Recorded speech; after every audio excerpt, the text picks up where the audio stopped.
Hello, my name is Mason Alaquari and I'll be presenting the comparison between COVID-19, also recognized as coronavirus, and the 1918 Spanish influenza.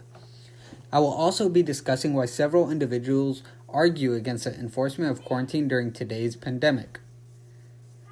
Recognizing the similarities and differences of COVID-19 and the 1918 Spanish influenza is very crucial, solely because it permits one to understand both viruses and how one can prevent the transmission within humans.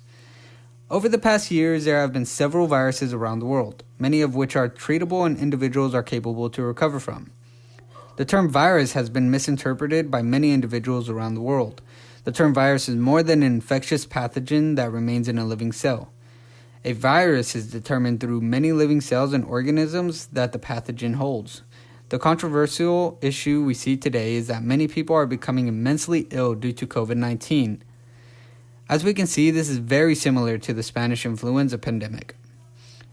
Today, the act of COVID-19 has been a never-ending conversation, leaving countless individuals to question its presence. Debates perpetually go on arguing its similarity to the Spanish influenza. As many know, back in 1918, several individuals had to remain quarantined, similarly to what we are facing now during this COVID-19 pandemic.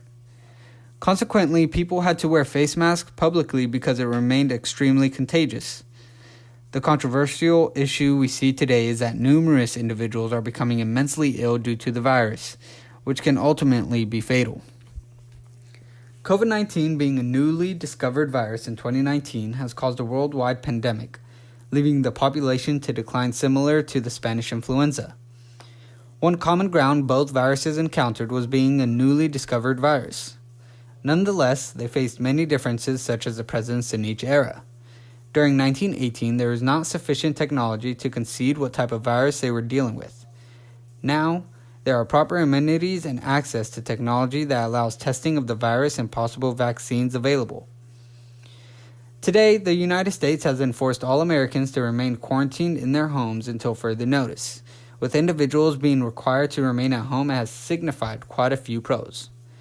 Some of these include staying home and spending infinite quality time with family, serving from home, and online schooling. Thus, has additionally reduced the spread of COVID-19. Having said that, there will be fewer patients infected, which permits healthcare professionals to have more access to supplies.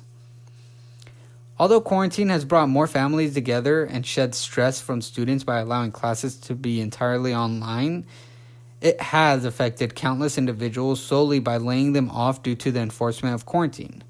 Many countries have issued lockdowns due to the tragic increase of mortality rates simply by shutting down schools, churches, mosques, and even stores to prevent the virus from spreading.